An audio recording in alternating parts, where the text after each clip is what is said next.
Even to be intimate with somebody, you have to be vulnerable. You are the person that is literally, I don't know if I should say that.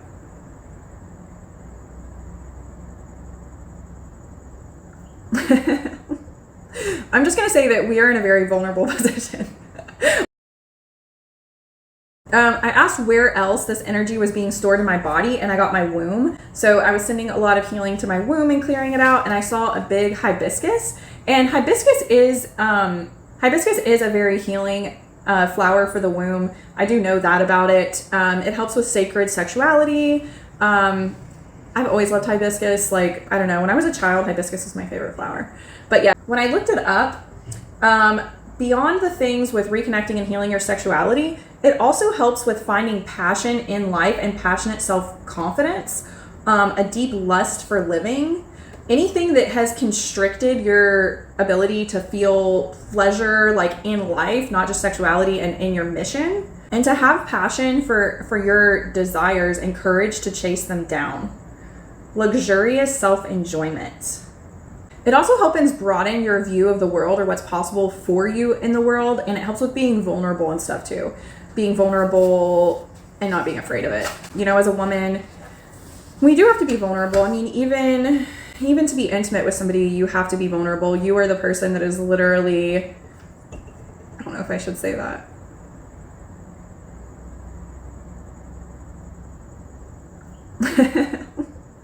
I'm just going to say that we are in a very vulnerable position.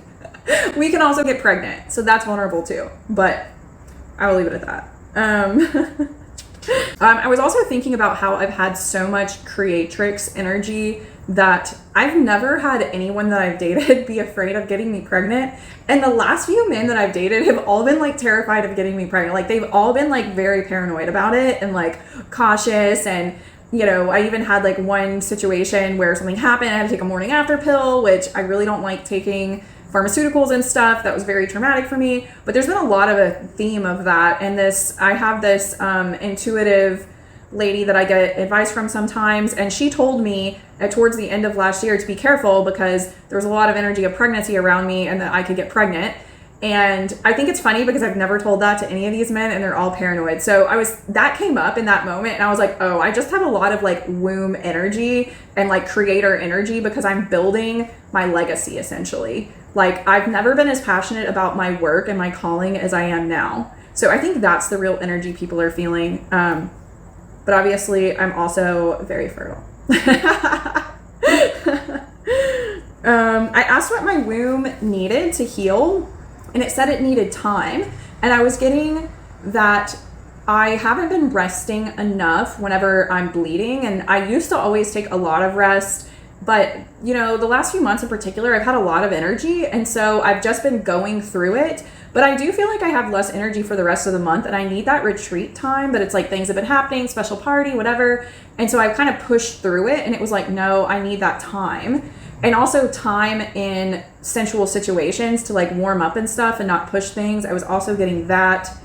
And it also asked for more love from myself. So there's that. As I was clearing it, I saw this like black, this sounds really dark, but it didn't really feel, you know, it's, people use words like entities and people dramatize everything. Denser energies are just darker colors, but it was like a darker like cloud of energy, like cylindrically, and I was like pulling it out of me, and I pulled it all the way out. I thanked it again for helping me to see my darkness and my shadow and to enjoy and embrace that part of myself. And again, offered to let it go to the sun or the earth. And that one went to the sun and it was completely cleared. So I didn't have to do anything else with it.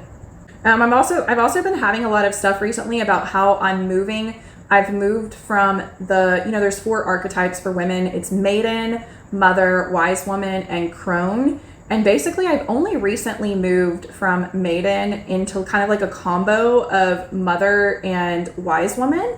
As I've started teaching and embraced my role as a leader, I've completely changed archetypes. So that's probably another thing people are feeling as a shift in me. Like I have moved more into like that nurturing mother role for a lot of people. So that came up again. I cleared off my palm chakras, which is involved a lot with healing. And I asked that my healing abilities be upgraded, or to make it clear if there's anything that I could do to just make them stronger and more aligned with people. I don't know, that's just what came in the moment. And I remembered how when I first started healing, I'm very into the energy of miracles. I think we're all capable of miracles, like Jesus status. And I was always doing a lot of like Christ consciousness meditations, and also asked to be shown miracles and connected to the realm of miracles. And people literally started telling me everywhere I went stories of how they had miracles happen to them. It was very cool. Actually gonna start doing that again because I loved it. Like my hairdresser told me, and then I met someone at like a kava bar who told me a story about miraculous stuff. Like people were just telling me stories of miracles left and right. So I was able to really believe it. And then I did a couple healings on people where they literally had miraculous instant results that were able to be quantified like health-wise with proof. And I think I'll make a separate video about this because it'll be a little long to tell those stories. But yeah, there was 2 stories in particular where people had really miraculous healings. So I'll put that in the description if I make that video. But I was reminded of that energy, to tap back into that energy again. And also I saw Aspen, Colorado. I was there for a while and I was really tapped into the energy of abundance because people are really rich there. And they're kind of pompous about it, but there's a lot of power in that. They're also very powerful. So I was reminded how I felt there, how it helped me tap into that energy. And I have been thinking of that lately, so maybe I need to visit there and get a refresh or just connect. I also saw Saint Giuseppe, who, whenever I was in Italy, I was really drawn to this certain church, even though I had seen a bunch of other churches. And turns out there's this famous healing statue in there of this saint who was known for being a miracle healer. And people would come in and his hand was out and like be touched by him and receive healing. And I went up to it and I felt like really like, whoa. And he was like, I can be with you. I can help you. My head's tingling right now thinking about it.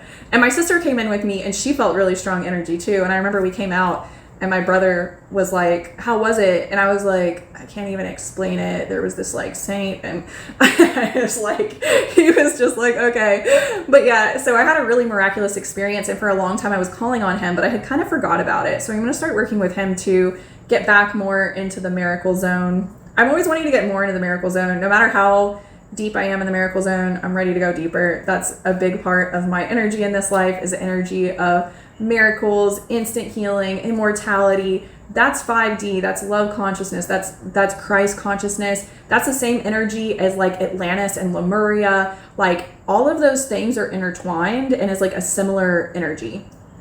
So that's a big part of what I work with in my energy healings too. I also saw, as I was clearing myself off to give extra clearing and healing to my liver and gallbladder, that it was transmuting, or it was filtering out toxins as I'm losing fat. And I saw it kind of like you would see an air conditioner filter, like my liver had like a filter. And I was like, oh, I'll just change that. It's really funny in energy healing how you see things as symbolic like that sometimes. So I like switched it out. And the liver also has to do with anger. So I was like asking like, what am I angry about? So I cleared that out, and I also saw to do some extra healing on my glands. So I did that.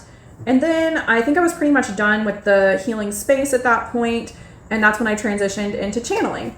So this kind of brings everything together again. After this is when I did the one with my grandmother, but this is just the original message that came through from my highest self. It said, identity is your obstacle. You accepted that you were in a liminal state, a proverbial cocoon, but not that you have emerged from it. I think I started feeling my grandmother trying to come through because I remembered something where she had like given me a message before, and I was like, wait, let's hold off on that thought for now. And so then I finished the channeled writing. You have everything you need. You simply have to choose yourself. Kill the martyr. Slay the victim of your past. You are not a victim. You are a masterpiece chiseled by experiences, and now you've become the artist. You've got the chisel in hand and the tools to build your legacy. I said, what do I do? Follow the urge to sculpt out your future on paper. Set the scene and read it morning and night. Have a giggle at any doubts that come up and say hi and bye to your former self as she goes. It is inevitable. Why wait? Said, anything else? Stop criticizing your softness and flow. Welcome them as they are some of your greatest gifts. When you show them love, you'll be able to lovingly nurture the parts of you that balance them with a steady foundation and release your self-imposed restrictions. The time spent criticizing how your time is spent could be spent in joy instead. So true. that narrative is outdated and not something that is coming with you where you're going. Take action swiftly. This is the moment you will look back on. Be present and enjoy your emerging. So that was all really resonant. I have been feeling this urge to write out, like not necessarily my ideal life, but kind of like my ideal state of being to help me click into it. And I have one that I used for a long time, but things have changed now, shifted. I've pretty much achieved those things.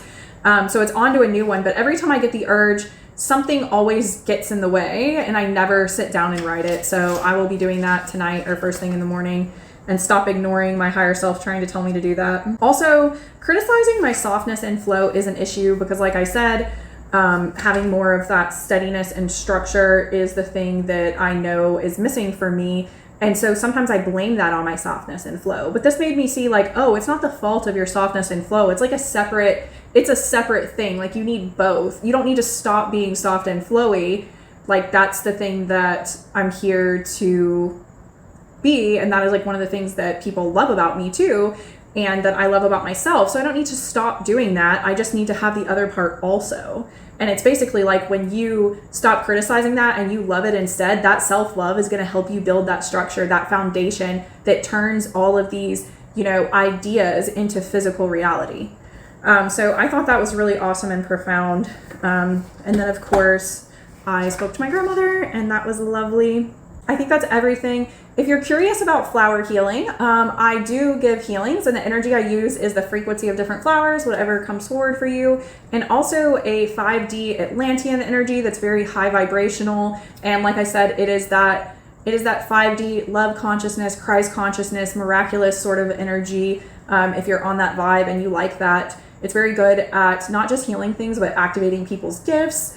And I'm also offering package deals now, and I have a special. You get a choice of free gifts with it. So you can get either a personalized audio meditation, and that will be made just for you. We'll do your healing, see what you need. I'll make a channeled personal meditation for you that you can listen to really anchor in your changes and help you. It's like an energy healing that you can get every day, every time you listen to it.